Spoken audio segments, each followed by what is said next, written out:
Loué soit Jésus-Christ et avant avec Marie. Bonne et sainte journée à vous tous, mes chers enfants, dans les sacrés cœurs de Jésus et de Marie, et dans le cœur très chaste de Saint Joseph. Bien retrouvés avec notre rubrique matinale Saints et Café en édition extraordinaire. Aujourd'hui est samedi 21 juin et l'Église célèbre en ce samedi. Si beau, si estival, plein de lumière. Ce sont les jours les plus intenses de lumière et de soleil, la fête liturgique de Saint Louis de Gonzague.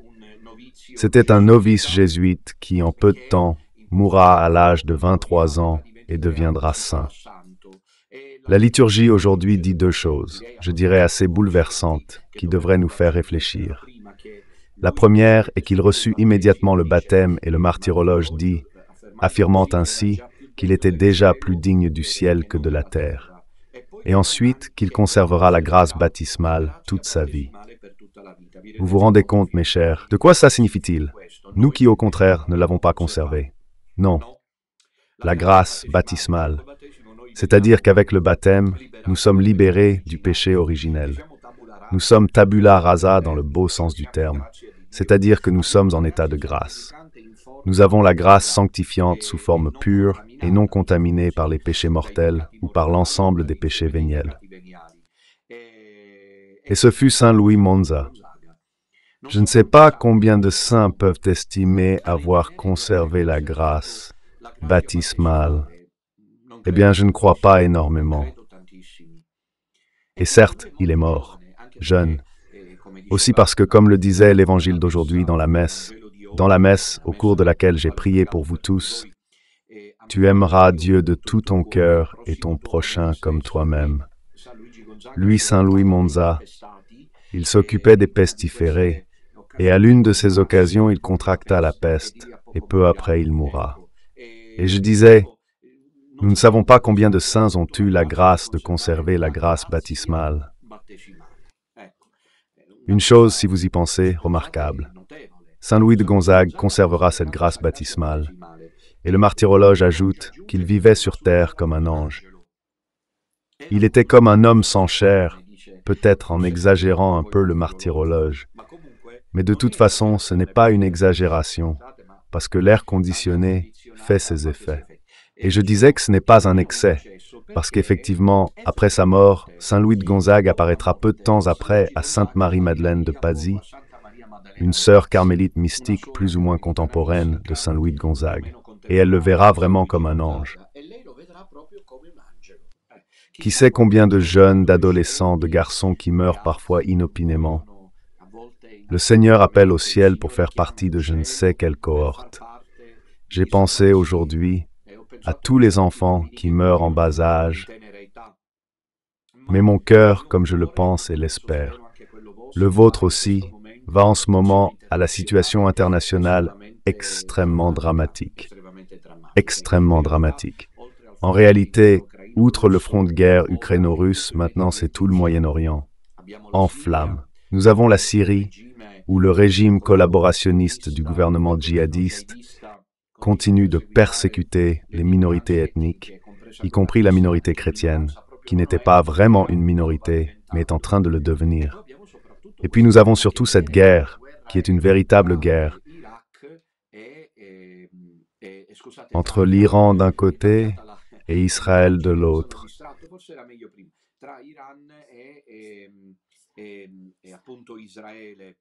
Israël qui a attaqué cette nation islamique, parce qu'il pense qu'il est bel et bien en train de développer le projet de la bombe atomique. En réalité, l'AIA, qui serait justement l'organisme de surveillance, il dit qu'à la lumière des contrôles, on ne peut pas affirmer que ce soit réellement le cas. Donc il y a une guerre sur la base de quoi? On ne comprend pas très bien, mes chers enfants. C'est une guerre dramatique. La ville de Tel Aviv, Haïfa, en Israël et puis encore Jérusalem elle-même, sont soumises à de véritables raids aériens de missiles.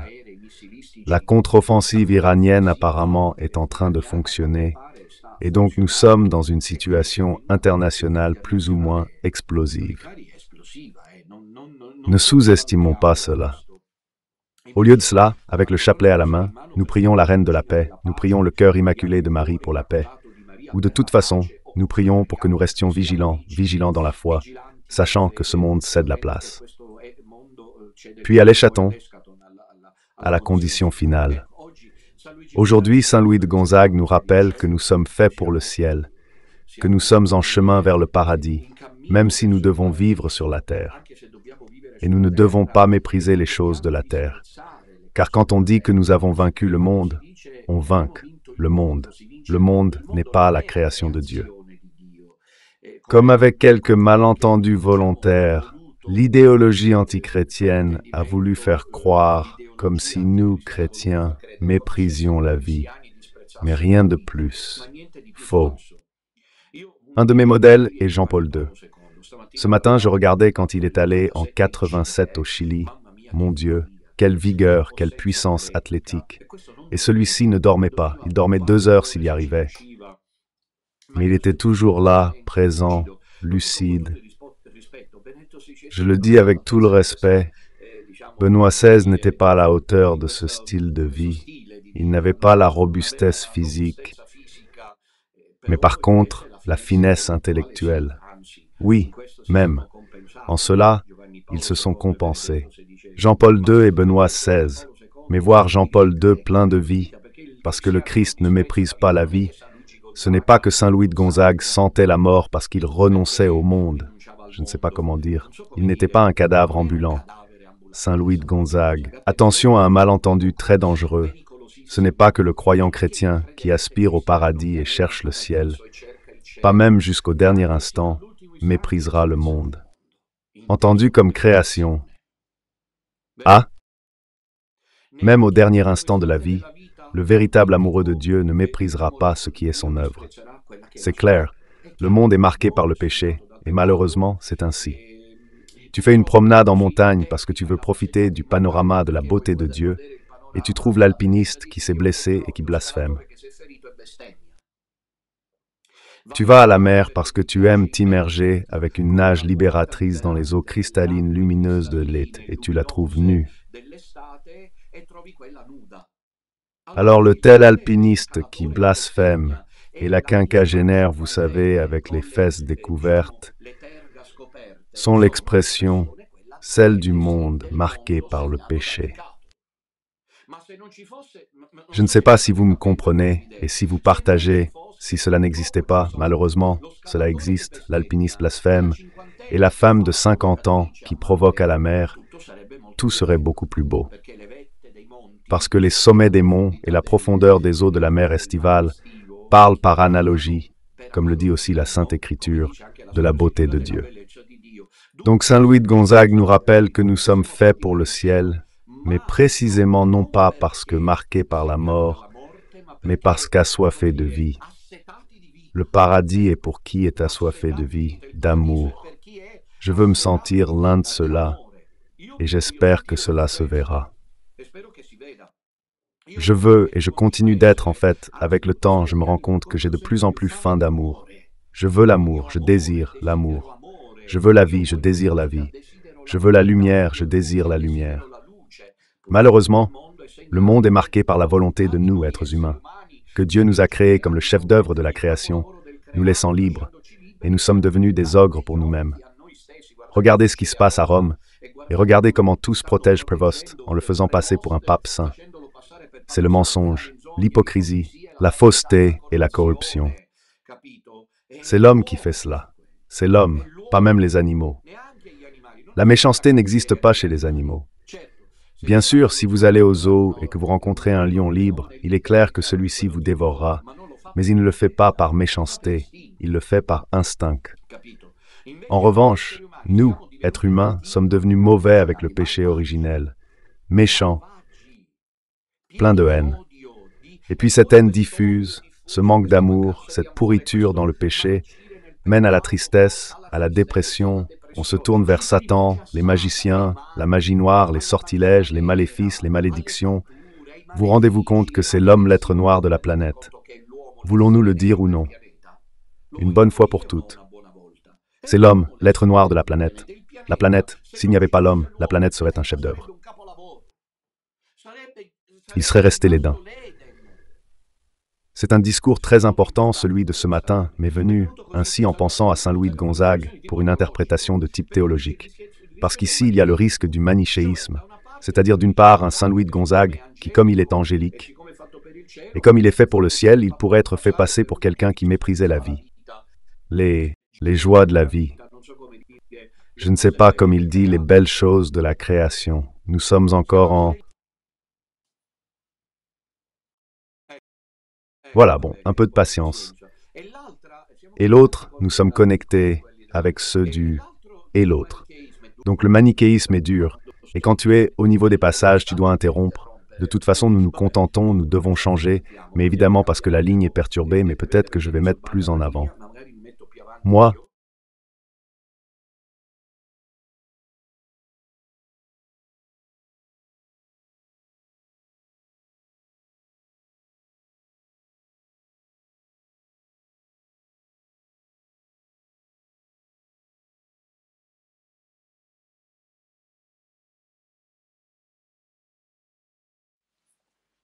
voilà, nous sommes de nouveau en direct, je crois. Je suis désolé que l'on voit le lit, mais j'ai dû me déplacer. Que voulez-vous? Pour moi, ce sont des chantages diaboliques. Quoi qu'il en soit, pour moi, ce sont des chantages. Quoi qu'il en soit, il faut interrompre les belles choses qui se disent.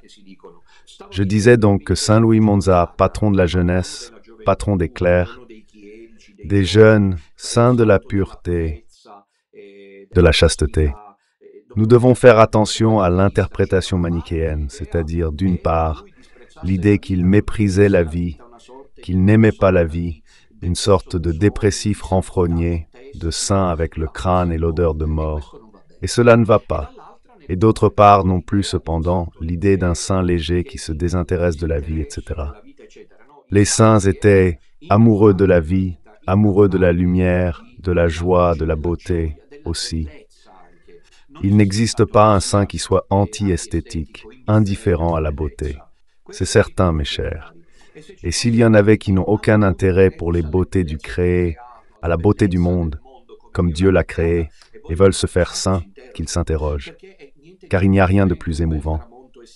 Un beau coucher de soleil estival au bord de la mer, ou la contemplation de l'aube sur le sommet du Mont Blanc, ou je ne sais pas moi. Voilà ce que je voulais vous dire. Et puis les joies que Dieu nous donne, qui si elles sont vécues, comme le dit saint Thomas d'Aquin, dans l'ordre, avec ordre, dans l'équilibre, je veux dire avec la sobriété, ils expriment la joie du vivre saint, la joie du vivre chrétien, de la nourriture aux boissons, aux couleurs, aux goûts, aux sons, les mélodies, le chant, compris.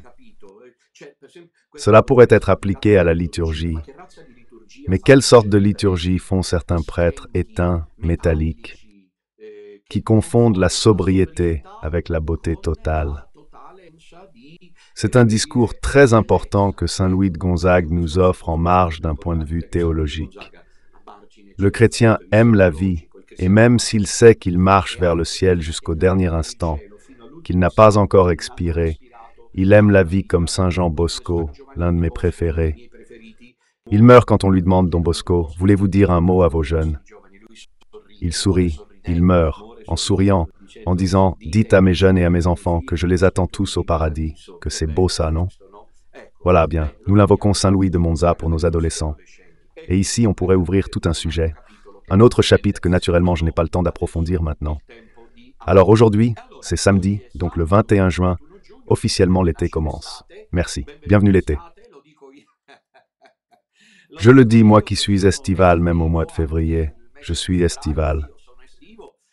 Patientez par contre, vous tous, et vous êtes nombreux mes enfants, qui n'aimez pas la chaleur, qui n'aimez pas l'été, et qui avez hâte, comme les ours d'hiberner pour vous réveiller quand il fait froid. Moi au contraire, en vérité, je resterai volontiers sous la couette. Quand il y a ces journées grises, maussades, avec peu de lumière, si à peine il y a cette lumière sombre. Mais cela aussi est un don de Dieu, comme le dit frère Célestin. Reprenons, ou plutôt ce qu'il a dit hier.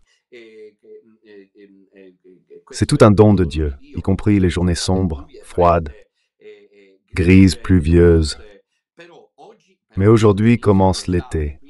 Alors préparons-nous à vivre encore des journées pleines de lumière, pleines de soleil, pleines de vie qui accompagnent notre chemin sur la terre. Aujourd'hui, c'est le samedi 21 juin et il manque exactement 8 jours. Incroyable de dire comme le temps passe à l'événement de Monza. Un événement avec lequel, sans aucun doute, si nous avons le courage de l'accepter, le Seigneur veut se servir de nous pour répliquer à la fausse Église. Et on réplique, je veux dire, à armes égales. Je ne sais pas comment être plus clair que ça. On réplique à armes égales. Et de toute façon, le ciel saura inspirer le chemin.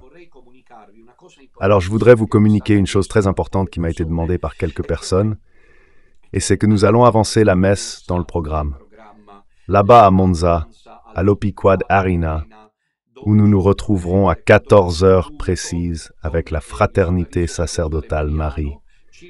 Nous nous retrouverons avec les petites sœurs, les séminaristes, tout le peuple saint de Dieu qui vient à Monza pour répliquer à la fausse Église, pour chanter la beauté de la foi catholique et apostolique.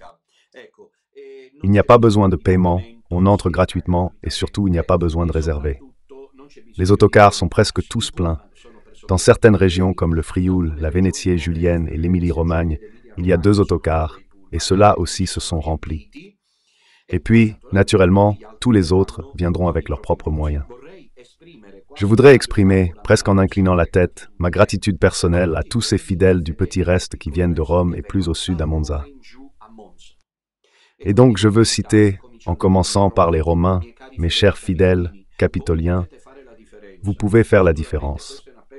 Naturellement, c'est un appel adressé à ceux qui viennent du centre-sud, parce qu'il est clair que là, il doit y avoir ensuite les Vénètes, les Lombards, les Piémontais, les Émiliens, les Toscans, les Frioulans, les Trentins, les habitants des Marches aussi. Ça fait un peu la différence, dans le sens où il est plus facile d'arriver. Cependant, j'exprime ma gratitude aux fidèles de Rome et du Latium, aux fidèles de l'Ombrie, aux fidèles napolitains et des environs, Campanie, Salerne, ces zones-là aussi en Molise, la Basilicate, et puis un sentiment de gratitude immense.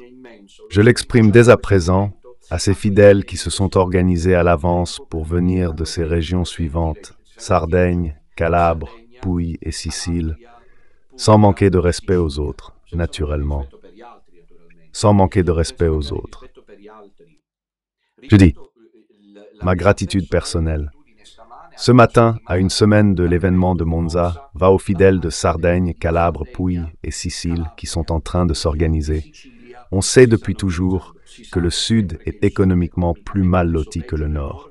Et donc, mes chers fidèles du petit reste qui est au Nord, vous devriez ensuite exprimer votre gratitude à ces fidèles qui, du sud de l'Italie, font des sacrifices pour venir en avion, en train, en voiture et de toute autre manière à Monza pour vivre ce moment de rassemblement identitaire avec lequel ce n'est plus nous, mais que le ciel réponde aux machinations de la fausse Église des ténèbres qui est à Rome. Voilà, ce sera un moment de grâce, un moment de fête. Nous aurons également la participation de fidèles, comme vous le savez déjà. Nous l'avons déjà dit, ils l'ont eux-mêmes témoigné en appelant en direct provenant de diverses autres parties du monde. Du petit reste international.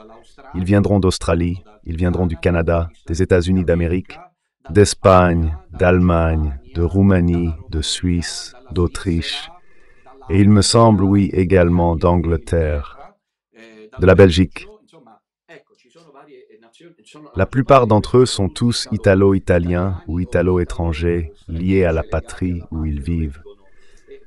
Mais il est important que justement il y ait cette réponse aussi belle. Ce sera un déploiement de drapeaux, ce sera un accueil joyeux de la Vierge, une sainte messe solennelle. Surtout, il y aura enfin, comme nous l'avions annoncé, la déclaration conjointe, qui m'est inconnue. Et c'est bien ainsi, le contenu. Mais dans ce sens, je voudrais remercier les confrères du Sodalizio, particulièrement le cher Don Enrico Bernasconi, qui encore une fois Avec un grand zèle et une rigueur sacerdotale, il s'est engagé. Comme il l'avait fait pour les statuts, je vous le rappelle. Les statuts, c'est lui qui les a écrits. Les statuts, c'est lui qui les a écrits. C'est Don Enrico qui les a écrits. Et puis nous avons ensemble, l'année dernière, examiné les statuts, nous avons suggéré, nous avons ajouté, retiré comme il se doit, dans un travail collégial. Et c'est ce qu'il fait maintenant avec la question de la déclaration conjointe qui sera présentée précisément à Monza. Donc merci Don Enrico et merci aux confrères qui se sont évidemment réunis aussi pour approfondir ce type de préparation. Ce sera un moment de grâce, je le ressens très fort. Si jusqu'à présent j'avais pensé que le nombre était à la baisse, maintenant je commence à croire que nous serons vraiment nombreux. Venez parce qu'il y a de la place. Pensez-vous que l'Opica d'Arena peut contenir 4000 places assises? 4000, ce n'est pas peu. Je crois que nous n'avons jamais atteint 4000. Peut-être l'avons-nous un peu effleuré à Bologne en 2023. Je présume qu'à la foire de Bologne, nous sommes arrivés autour de 4000, mais vraiment 4000 jamais, je présume. Donc qui sait si ce n'est pas la bonne foi, que vous avez tous compris qu'il faut être. Il nous reste 8 jours. Et si cet appel de ma part pousse quelqu'un à prendre le billet et à dire non, mais je dois y aller, cela veut dire que l'importance stratégique de Monza a été comprise par rapport à ce qui se passe à Rome depuis plus d'un mois. Voilà, alors puis aujourd'hui c'est samedi. Je vous rappelle que ce soir à 21h, il y a le 4e épisode de la série L'œuvre de Maria Valtorta. L'œuvre de Maria Valtorta. La voilà. C'est une photo d'elle quand elle était plutôt jeune, et elle est peu connue jeune. Et c'est pour cela qu'elle a été mise, peut-être peut-on en mettre 2, avec une photo de la plus célèbre, d'elle quand elle était déjà plutôt âgée, assise. Il y en a une très connue qui la montre. Maria Valtorta, allongée dans son lit, elle ne bougeait pas. Elle était contrainte à l'immobilité à cause d'une vilaine infortune. Donc, et la Valtorta, justement, son œuvre nous aide sûrement dans le chemin de foi. Donc ce soir à 21h, nous reproposons le panneau « Partagez, partagez, partagez l'œuvre de Maria Valtorta ». Voilà, naturellement. Ensuite, il y a les rendez-vous que nous prêtres sommes en train de mener. En particulier, je voudrais commencer par l'infatigable. À ce stade, Don Enrico, mais il est plus jeune que moi. Quel âge a Don Enrico? 46, 44, bof, je me souviens plus quel âge a Don Enrico, je crois. 45, 46, enfin, j'en ai presque 52, donc il y a un peu de différence. Il est infatigable. Don Enrico a toujours été discret, mais il faut annoncer ses venues. Père, les gens me le reprochent, ils me disent, on ne savait pas qu'il était là. Pourquoi ne le dites-vous pas? Compris, Don Enrico, il faut donc le dire. Aujourd'hui, 21 juin, il sera à Servia. Je sais que le nombre de personnes inscrites a déjà été atteint, mais je fais remarquer aux collaborateurs que si quelqu'un devait venir, je vous en prie, ne le mettez pas à la porte, faites-le entrer, je vous en prie. C'est très important cela. Et puis surtout le rendez-vous de demain, vous voyez le panneau. Dimanche 22 juin, il a été écrit Zola Predosa. Vous avez bien fait. Mais quand c'est une province ou un hameau ou quoi que ce soit, il est important de mettre entre parenthèses la ville de référence, parce que sinon, beaucoup ne le savent pas. Quoi qu'il en soit, Zola Predosa est à Bologne. Demain après-midi, Don Enrico célèbre, et là aussi, la salle devrait être comble. Je félicite Don Enrico.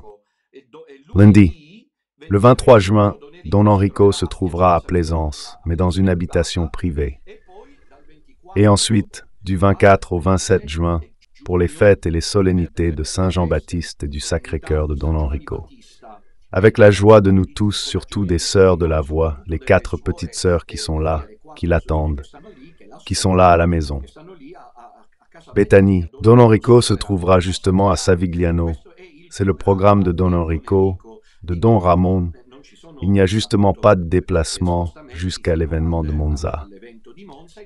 En revanche, en ce qui me concerne, demain matin à 10h30, je serai dans les marches, exactement à Castelfidardo.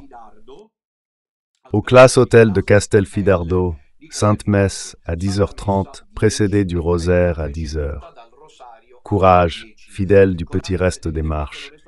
Ne manquez pas ce rendez-vous, un avis très important, partez à temps. parce que Castelfidardo est le long de la voie qui mène à la mer, la voie, le réseau autoroutier qui emmène les gens sur les côtes adriatiques. Demain et dimanche, ne partez pas au dernier instant parce que vous risquez, pour pouvoir venir, de rester embouteillé dans le trafic. Moi qui ai de l'expérience. Et je dis la même chose pour ceux qui doivent aller chez Don Enrico dans les prochains jours. Partez à temps. Parce que jusqu'à présent, comme l'ont vu ceux qui m'accompagnent, les autoroutes sont en embouteillage partout, donc partez à temps. Et puis mes prochains rendez-vous sont mardi. L'autre, fête de Saint-Jean-Baptiste à Bergame. Exactement. Église à l'Auditorium San Sisto. Et enfin, le 27 juin, 2 jours avant l'événement de Monza, solennité du Sacré-Cœur de Jésus, nous serons au Parco Hotel via Bonaldo Stringer, à Butrio, dans la province d'Udine, pour la solennité du Sacré-Cœur de Jésus. Là me rejoindra frère Célestin, et je crois que les séminaristes viendront aussi pour servir la solennité du Sacré-Cœur. Jésus, voici les prochains rendez-vous. Je crois que peut-être déjà à Bergame, mais sûrement à Udine, à Butrio, sera disponible le 2e volume de l'œuvre, L'Aigle et le Soleil que j'ai écrit pour vous tous. Elle est également disponible sur la playlist de Radio Domina Nostra, la série de catéchèses. De ma part, voilà, ceci est en revanche le livre. Voici la couverture du nouveau volume. Le premier est toujours disponible pour ceux qui ne l'ont pas. Je vous invite à l'avoir, mais faites comme vous voulez. Ce n'est pas de la pub, mais il faut bien promouvoir ce que l'on écrit. Tout le monde peut le faire, moi c'est pour l'argent. Bon. De toute façon, je voulais vous dire une chose importante, Maria. Même si vous ne deviez pas lire, si vous faites partie du petit reste, vous avez les membres de votre famille, les proches, les petits-enfants, les enfants qui vont contre Don Minutella. Prenez ces livres, pour deux motifs. Le premier, parce qu'on ne sait jamais que ceux-ci, en cachette, décident de les lire. Et alors ils se rendront compte que je ne suis pas un bonimenteur gourou, mais je suis un théologien et prédicateur sérieux. Car contre le fait, l'argument a moins de valeur. Le second, parce que je ne vis pas éternellement, même si je le voudrais, sur terre, je veux dire. Et donc, tôt ou tard, je mourrai aussi. Et d'un jour à l'autre, je ne serai plus là. Alors, verba volant, scripta manent. Ici, les livres que vous prenez, surtout ce commentaire de l'évangile de Jean, qui selon moi entrera dans l'histoire, non pas tant pour les choses que j'ai écrites, parce qu'au final, ce sont des choses simples, même si approfondies, mais parce qu'écrites avec rigueur théologique, avec sérieux, avec foi, de sorte que ceux qui les liront demain, nos descendants, voudront comprendre qu'Edo Minutella lira ces livres. Ils se rendront compte qu'ils doivent y aller prudemment. En disant qu'il était un possédé, qu'il était quelqu'un qui voulait faire le gourou en dehors de l'Église catholique. Quelqu'un, quand je ne serai plus là et que les esprits s'apaiseront, devra réfléchir sur cette base. C'est pourquoi je vous invite à les prendre, même si vous ne les lisez pas. Au moins cela, L'Aigle et le Soleil, le premier et le 2e volume qui est en cours de parution, prenez-le, parce que cela sert à ces deux choses que je vous ai dites. Et si jamais quelqu'un caché vous les épluche et se les lit. Puis demain, quand je ne serai plus là, et vous non plus, ils resteront dans vos bibliothèques. Et les gens pourront dire que s'ils les lisent, les regardent, que ce Don Minutella que la mère, la grand-mère, la tante suivaient, n'était pas finalement ce qui était décrit. Je vous disais que sur la playlist, vous trouvez disponible le coffret intitulé « La foi apostolique intangible », dans lequel vous trouvez toutes mes catéchèses relatives à la... Il s'agit d'une série de réflexions sur la situation actuelle à Rome. Cela dit, je voulais aussi enfin vous dire une dernière chose importante. Un docufilm est en cours de réalisation. Le premier docufilm pour préparer l'événement de Monza. C'est pas de la propagande. Je trouve des gens dans leur coin, je reste un peu, disons, je le dis avec affection, parce qu'après tout, nous sommes maintenant comme une grande paroisse. Donc il s'agit de rassembler toutes les sensibilités. C'est pas une chose simple. Qui sont un peu, depuis qu'ils ont su qu'il y a cette situation que nous sommes en train de faire, elle ne se fait même pas, moi je la fais. Et il fallait bien un docufilm, un documentaire en film, sur l'événement de Monza. Ils se sont scandalisés, certains du petit reste. Ce sont ceux qui voudraient vivre comme Yemish. Face à la possibilité maintenant, chers enfants, vous devez vous rendre compte et faire confiance à Domina.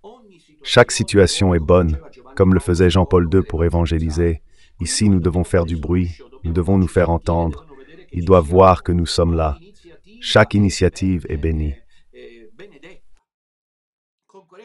Y compris ce docufilm, l'objectif du docufilm est de montrer, comme l'écrit la journaliste Paola Maras, qui avec son mari s'occupe de ce docufilm, que le petit reste vous semble peu, est une réalité sérieuse et consolidée, aussi bien au niveau national qu'international.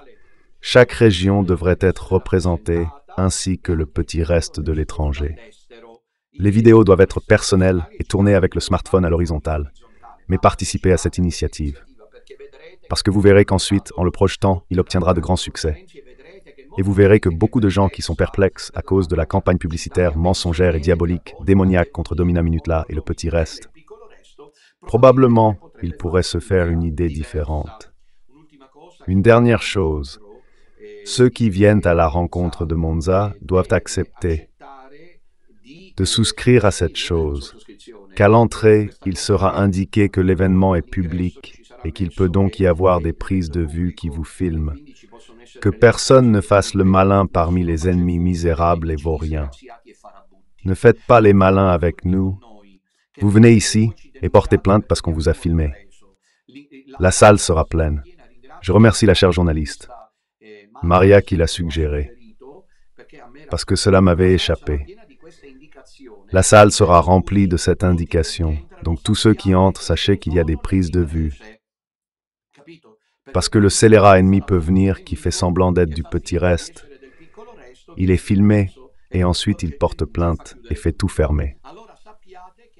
Alors sachez que conformément aux lois, il est prévu que l'on avertisse les fidèles qui entrent à l'événement de Monza qu'il y a des prises de vue publiques et que donc quiconque pourra être filmé, quiconque entre à l'entrée pourra lire qu'il y aura des prises de vue publiques. Donc que personne ne fasse l'idiot en faisant semblant de ne pas le savoir et d'entrer là, aussi parce que nous le disons. Bien mes chers, alors le titre d'aujourd'hui est absolument indicatif. Je prie la régie de le montrer, le voici. Lisons-le ensemble. Un programme faux, Provost, l'Église des Trèpes. Alors mes chers enfants, aujourd'hui je ne sais pas combien de jours exactement se sont écoulés depuis la fausse élection du faux pape Léon. En fait, je voudrais dire une chose. Nous sommes le 21 juin, et il s'est montré depuis la Loggia centrale le 8 mai. 8 juin, cela fait 30 jours, cela fait environ 40 jours qu'il est faux. Pape. Il s'est montré en remerciant le pape François, merci pape François. Donc remerciant un faux pape hérétique, impénitent, apostat, qui a détruit l'identité catholique. Comme n'y étaient jamais parvenus ensemble Napoléon, Zénon et Santi et tous les ennemis de l'Église. Et en concluant en disant « Nous voulons une Église synodale », ce fut le début, l'ouverture de celui qui s'est appelé Léon. Pourquoi il s'est appelé Léon? Là, il ne l'a pas dit ouvertement, ou du moins il a laissé entendre qu'il l'avait fait, parce qu'il s'est référé à Léon XIII, qui était le pape qui avait lutté en faveur de la question sociale avec Rerum Novarum. Et comme aujourd'hui, il y a le problème de l'intelligence artificielle et des réseaux sociaux, il voudrait se comparer un peu à cette stature-là. En réalité, le nom Léon circulait déjà depuis de nombreuses années ailleurs.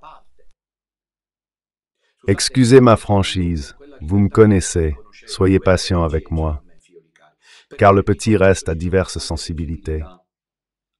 N'est-ce pas que quelqu'un a peut-être anticipé les autres? Que le nom était d'un côté et comme il n'a pas été volé. Je dis ça comme ça. Une considération importante, ce pape Léon, comme il l'appelle. Il porte l'habit pontifical. Mais dans la face qui est le symbole de l'autorité, à ce jour, après plus de 40 jours, on voit que Sionsi n'a pas cherché à s'en occuper. Il manque, c'est évident. Mais lui, maintenant, il convainc les gens qui le suivent de croire. Donnons du temps au pape Léon. Ils font tout ça maintenant. Pour se couvrir les arrières, ils font tout ça. Quel scénario? Pitoyable. Une chose, quelle différence y a-t-il entre Sionsi et, dites-le-moi, professeur Zénon? Y a-t-il plus de différence? Que ceux-ci se chamaillaient entre eux, dites-le-moi. Quelle est la différence désormais entre Zénon et Sionci? Ils ont tous fait la paix, ils sont tous ensemble. Le seul cohérent jusqu'ici et le seul est l'association sacerdotale mariale. Alors, il n'a pas sur la bande, Léon comme il l'appelle pape, il n'a pas le blason pontifical. Jusqu'à aujourd'hui. Jusqu'à aujourd'hui, Léon XIV comme il l'appelle, il n'a pas le blason pontifical.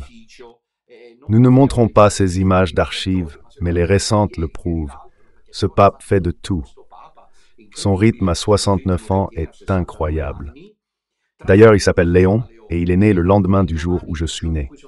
Naturellement, il est né avant, je sais, mais il est aussi né le jour d'après. C'est-à-dire, moi, je fête mon anniversaire et je suis venu au monde le 13 septembre et lui, il fête son anniversaire et il est venu au monde le 14 septembre. C'est intéressant ça me frappait ça.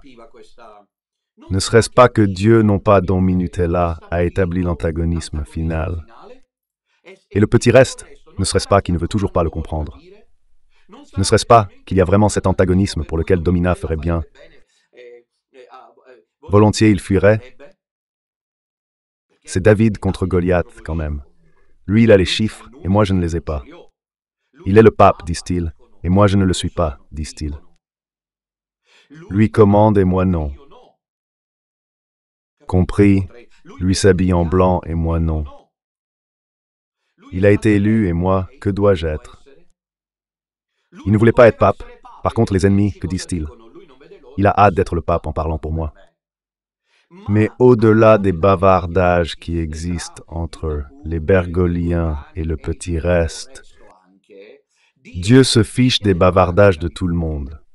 De toute façon, Prévost ne détient pas les clés, le symbole pontifical n'est pas sur la bande. Et je vous lance une provocation à vous du petit reste. Voyez-vous que plus que nous, ce ne sera pas eux qui attendront cet événement à Monza. Et pourquoi vous dire cela? Qu'eux, en réalité, c'est ce que je pense, moi. Un manque de reconnaissance de ce côté. À Monza, cela les aiderait énormément. Et au contraire. Parce que beaucoup de ceux qui n'utilisent que l'esprit disent que si à Monza, il y a une reconnaissance comme guide, une reconnaissance officielle comme guide. Et ils disent, tu t'appelles comme ça depuis un moment, d'accord? Alors il y a ceux qui disent qu'ils diront aux ennemis que nous nous sommes faits. Notre Église que nous sommes, comme l'Église palmarienne et Don Minutella, c'était ce qu'ils voulaient. Mes chers enfants, faites attention à ce que peut être l'antilogie, c'est-à-dire l'opposition au dessein de Dieu. La question que chacun de ceux qui venaient à Monza devait poser, à commencer par les confrères, est « Dieu le veut-il » À ce point, je vous mets au pied du mur, sinon ne venez pas. Qui s'en fiche? Chacun de ceux qui venaient à Monza, demandez-vous, Dieu le veut-il ou non? Une reconnaissance? Pourquoi tant qu'il n'y a pas de reconnaissance de la part de la réalité elle-même, comment on avance comme ça? Et de l'autre côté, c'est le contraire. C'est-à-dire qu'ils font semblant de croire qu'ils sont prêts à nous tirer dessus, dans le sens évidemment médiatique du terme. S'il y a une reconnaissance, et peut-être qu'ils le font, mais en même temps, comme ce sont les partisans de Satan, ils prient déjà au contraire, excusez-moi, ils font tout au contraire, pour que la reconnaissance n'ait pas lieu. Si la reconnaissance a lieu, ils sont dans le pétrin. C'est peut-être ce que Dieu veut. Et comme ils veulent ce que Satan veut, quand de ce côté-ci à Monza, nous faisons ce que la Sainte Vierge a dit et veut, ils sont dans le pétrin. Je ne sais pas si ce que je dis est clair. Ils sont tous dans les ennuis. Au moment où la solennité de Saint-Pierre apôtre à Monza constitue l'acte courageux, définitif de reconnaissance de la volonté de Dieu. Car je vous dis, mes chers enfants, que si nous ne parlons pas, les pierres parleront, car Dieu poursuit son dessein. Il ne s'arrête pas. Ce n'est pas un jeu. Le diable est à Rome. Et le sous-signé ne parle pas en tant qu'incompétent, pseudo-mystique, mais en tant que théologien 2 fois docteur et en tant que pasteur, selon le cœur de Dieu. Et je vous ai dit que ceci est le règlement de compte, parce qu'à Rome est apparu après Bergoglio, quelqu'un qui est en train de tromper l'humanité. Moi, je sais ce qu'est le risque. Peut-être pas vous, qui vous réjouissez du spectacle à la maison, mais je ne sais pas ce que c'est. Le risque, vous comprenez? Mais je dois le dire parce que c'est un fait, c'est une tromperie. C'est un faux programme, celui de Prévost. Et aujourd'hui, encore une fois de plus, je vous le démontre. Premièrement, Prévost, qui ne porte pas la bande avec l'emblème pontifical. Mais le docteur Sionchi saura trouver la réponse, ne vous inquiétez pas.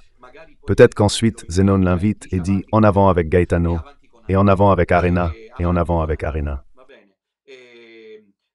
Finalement, il a décidé de m'ignorer parce que je suis... Pour tous, je reste l'intraitable. Eux sont les aristocrates de la pensée. Ils savent tout, ils sont experts. C'est seulement Don Minutella, le vaurien. Procédons avec ordre. Celui-ci qui a été élu invalidement. Je me demande comment cela ne peut pas se concilier avec sa propre conscience. Après qu'il a écrit le code Ratzinger, qu'il ne conserve pas ce code. Ratzinger. Mais il a le courage de continuer à distribuer le code Ratzinger, alors qu'il croit que Prévost est le code Ratzinger. Le pape. Et alors Benoît XVI aurait fait tout cela. Pourquoi faire? Excusez-moi, les Sionciani de service. Pour quelle raison? Benoît XVI aurait créé un code pour ensuite permettre à Sionci de le démentir. Le pape est prévôt? Benoît XVI, c'était Moïse. Il a dit, lui, je me retire sur la montagne comme Moïse, mais il voulait dire qu'il ouvrait une nouvelle voie.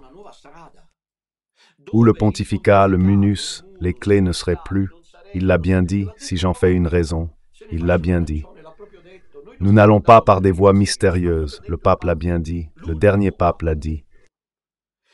Il est le dernier pape. Tout est possible, compris.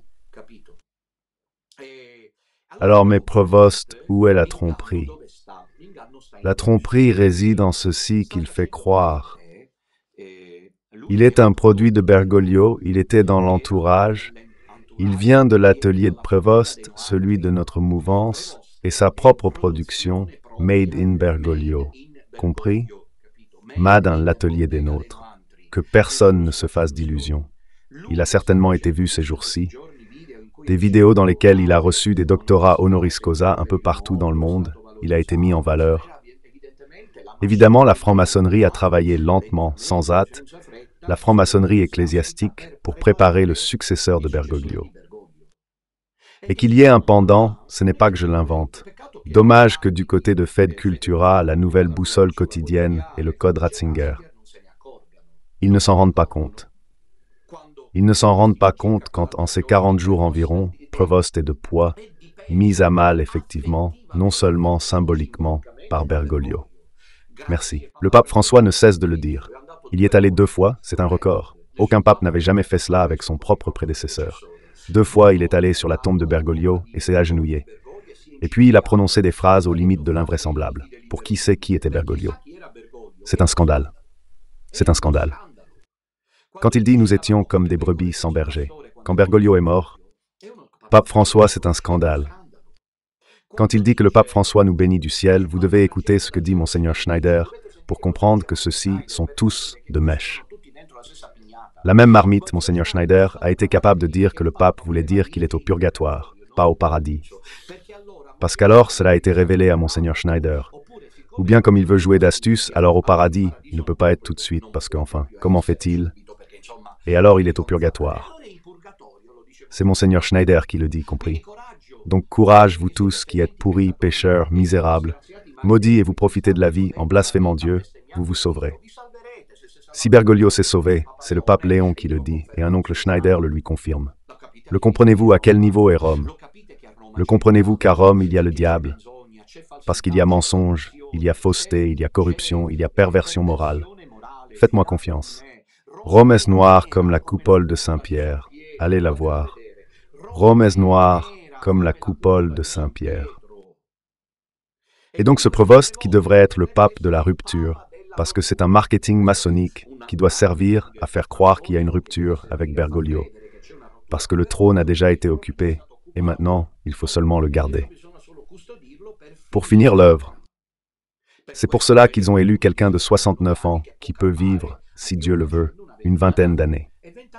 Et 20 ans environ, avec un tel style, peuvent être suffisants. 20 ans avec ce style si artificiel, non. Les personnes que j'ai rencontrées ça et là, et je ne parle pas du petit reste, c'est bon.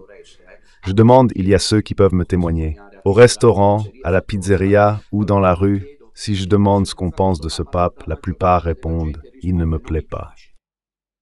Il ne me plaît pas, il est artificiel. J'insiste, il est froid. Il est froid, ce pape. Lui, avec cette froideur, finira de détruire le catholicisme romain. Parce que le catholicisme romain, vous devez l'imaginer comme une institution qui est, disons-le, en train de chanceler. Ou bien, si vous voulez, comme un navire qui est sur le point de couler. Eh bien, en environ 20 ans de pontificat artificiel, Provost s'arrange pour le faire couler définitivement, mais personne ne doit s'en apercevoir. Personne ne doit le dire, au contraire. La tromperie, l'énergie planante, la puissance de la tromperie doit envahir les consciences de tous. Et donc, donnons-lui du temps. C'est le slogan qui circule pour l'instant. Maintenant, il ne met plus de Sionci à ces niveaux-là, où vous avez vu qu'il ne met plus les pantalons blancs, il met les pantalons noirs, coma. Et il y a des gens qui disent merci, Dr Sionci, pour les enquêtes que vous menez, parce qu'il met les pantalons noirs. Je ne sais pas moi, il y a quelqu'un ici qui rit, et nous, il y a de quoi pleurer, il y a de quoi aimer le contenu. Dr Sionci, les contenus, vous avez parlé de synodalité, vous ne vous y connaissez pas en théologie, dans le sens où vous n'êtes pas un professionnel comme moi, je ne suis pas un journaliste professionnel. Chacun devrait rester dans ses propres domaines pour ne pas tromper les cuisses. Ici, il me semble que des trompeurs surgissent à foison. Partout, il y a des imposteurs. Alors ce Provost doit passer pour le pape de la rupture. Où est la rupture? Je voudrais demander où est cette rupture avec Bergoglio. Pourquoi dit-il à l'évêque d'enlever son chapeau? Mais chacun a son style, savez-vous cela? Un évêque qui avait son petit chapeau contre le soleil est venu le saluer, et lui, délicatement, le prévôt dit de l'enlever, parce qu'alors tout le monde a écrit de gros titres. C'est fini. L'ère de la mascarade, Bergoglio à droite et à gauche. Chacun a son style, mais ce sont ses contenus qu'il faut suivre. Je vous dis ceci, Jean-Paul II et Benoît XVI étaient-ils ou non différents? Mais on ne s'est pas du tout mis à discuter de cela là-bas. Jean XIII et son prédécesseur Pied XII étaient-ils différents ou non? Abyssalement différents. Mais ce qui importe, c'est le contenu de la foi apostolique. Or, je trouve scandaleux, je le dis à 8 jours de l'événement de Monza, où Dieu pourrait répliquer si le courage de l'accepter demeure faible.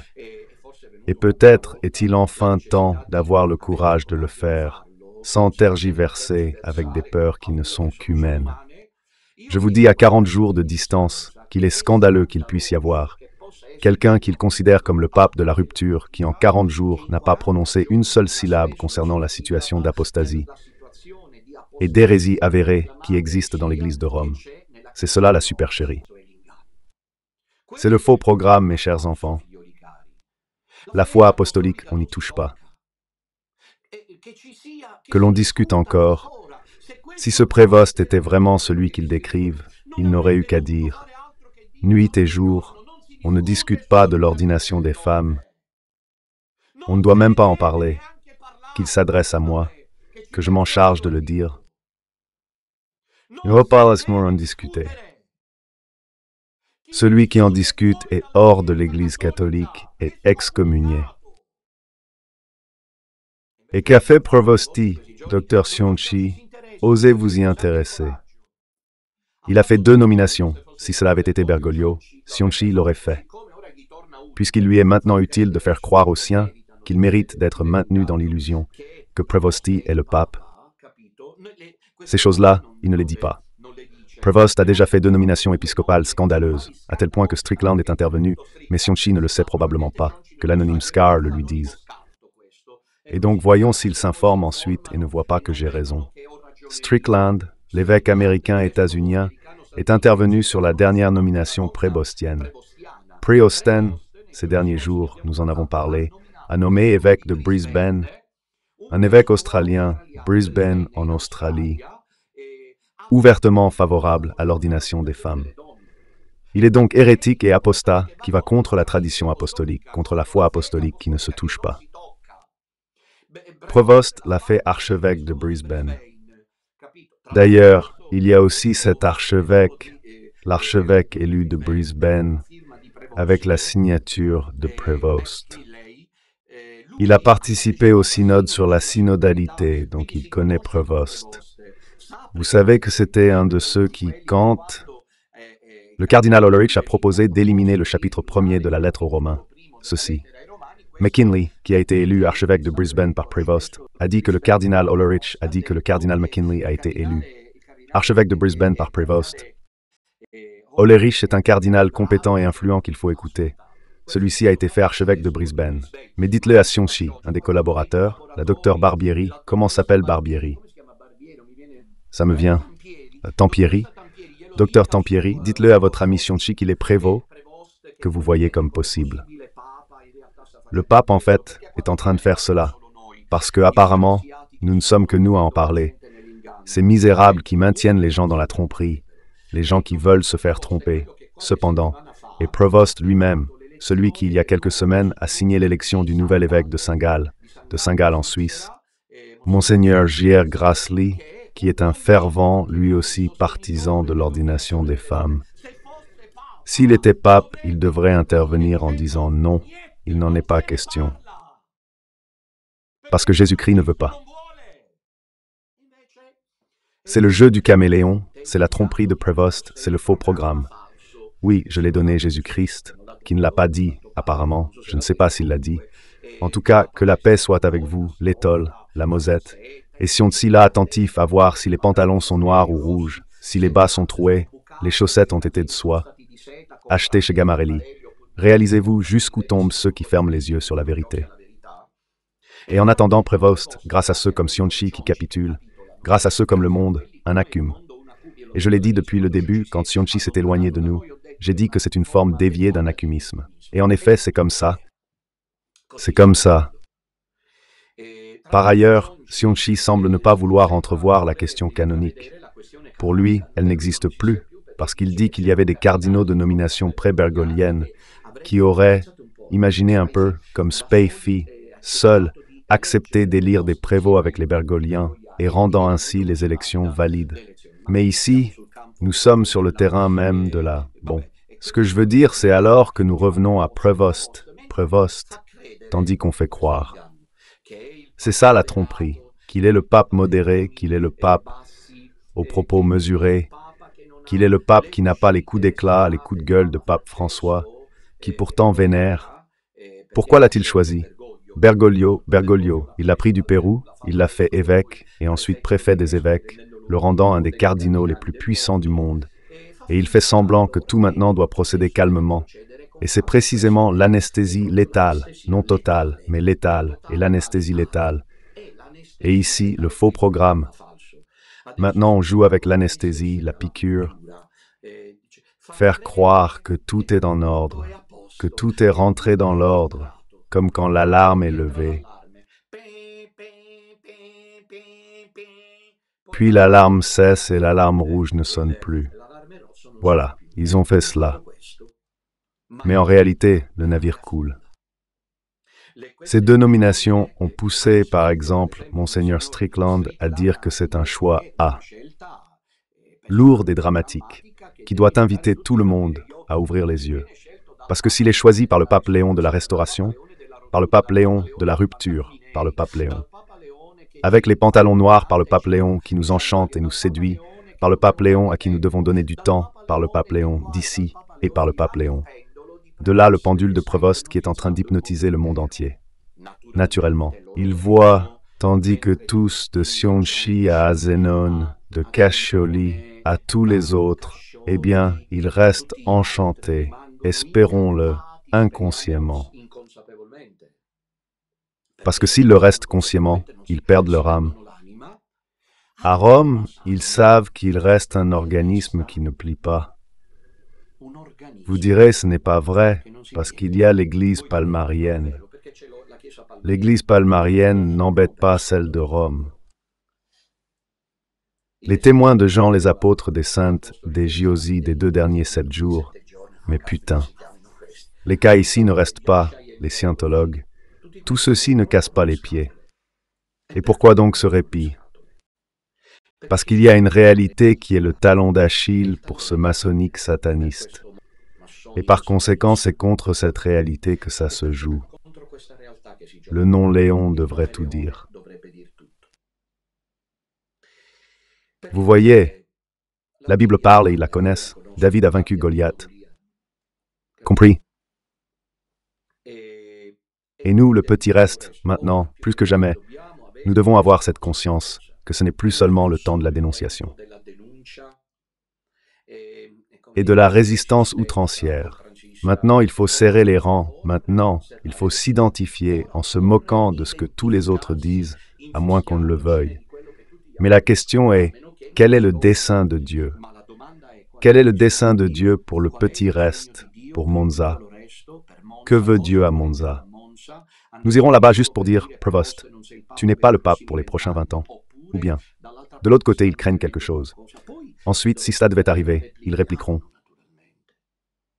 en disant que finalement, nous nous sommes identifiés comme une secte, parce que jusqu'à présent, qu'ont-ils dit de nous? Excusez-moi, ce petit reste est-il oui ou non dirigé par 3 prêtres excommuniés et réduit à l'état létal? Oui ou non? Et attention qu'ils envoient des infiltrés dans les divers petits restes régionaux. Merci. Dans les contacts entre prêtres, entre séminaristes, entre sœurs, ils tentent par tous les moyens, avec les méthodes soviétiques, à détruire l'œuvre. Nous avons des infiltrés insoupçonnables. Je dirais à ce jour, peut-être plus demain, c'est-à-dire prochainement, innommables en ce moment. Des personnes qui sont avec nous en faisant semblant, naturellement, c'est un discours général, quelque chose en nous, et qui ensuite, en secret ou en pensant être en secret, raconte tout. Vous avez compris ce qu'on se dit. Dans le détail, vous avez compris à quel niveau nous sommes, et nous sommes là encore à jouer. Ensuite, si ceux qui s'en vont, qu'est-ce que ça nous importe? Nous devons affronter ce monstre. Le moment est venu de le faire ouvertement, c'est-à-dire à ce point, mes chers enfants. Nous devons écouter ce que le ciel nous demande, pour ce que j'ai dit que Monza est un événement. Et d'autre part, c'est le bœuf qui traite l'âne de cornu. Je veux dire que si quelqu'un venait, je ne sais pas, de ce monde, une cume qui se fait un sport de m'accuser, qui dit « tu t'es fait lire », à part le fait qu'il ne doit y avoir aucune élection, qu'enfin j'ai parlé de reconnaissance, etc. Et alors tu veux que ce soit quoi? Toi qui m'écris à qui tu appartiens, à Papa Léon qui n'est pas le pape et te sort de la foi apostolique et t'hypnotise. Alors garde ton mal, moi je garde le mien. Et puis on verra à la fin qui gagne, parce que nous sommes au règlement de compte, Fiori, mes chers, tandis que le monde est en flammes. Je vous le rappelle. J'ai commencé cet épisode en disant cela. Alors, le faux programme est celui de Prévost qui promeut l'Église des ténèbres. Celle, comme l'appelait saint Emmerich, qui veut un bouleversement de l'identité catholique. Le but de saint est double. Le premier est de construire une fausse Église et il y parvient. Le second n'y parviendra pas. Éliminer de la surface de la terre la foi apostolique. Et alors c'est nous qui la conservons, la foi apostolique, et nous le ferons.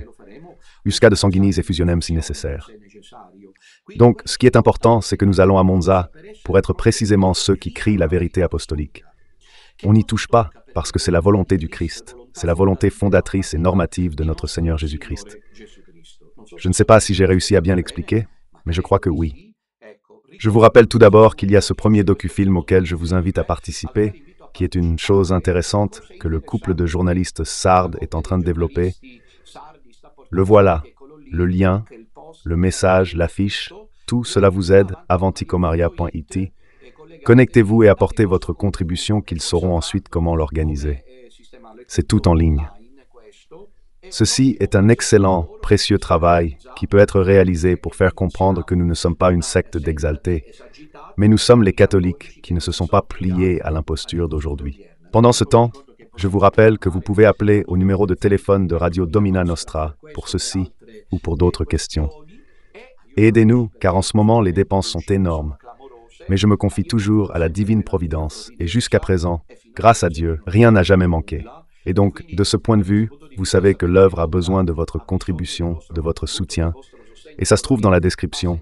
L'IBAN, le compte courant postal, le PayPal, beaucoup d'entre vous nous aidez avec constance, sans jamais faillir. Et cela est pour nous un excellent service, car cela nous permet d'avancer. Aujourd'hui, il n'y a pas d'appel téléphonique. Dernièrement, vous êtes tous plutôt paresseux. Merci. Pourquoi? Parce que je dis à ceux qui appellent le plus souvent de ne pas appeler, mais les autres, ensuite, n'appellent jamais. Et donc, on finit par ne pas avoir d'appel, ce qui n'est pas forcément si négatif. Bien, alors sur vous tous, la sainte bénédiction du Seigneur, vous souhaitant une journée pleine de paix et de joie. Priez pour moi, car je me sens vraiment parfois en parlant comme un fou. Mais mieux vaut être fou que saint, disait saint Philippe Néri. Moi, pour le reste, je continue mon chemin avec le chapelet à la main. Et aujourd'hui, c'est la fête de Saint Louis de Gonzague. Pensons au ciel.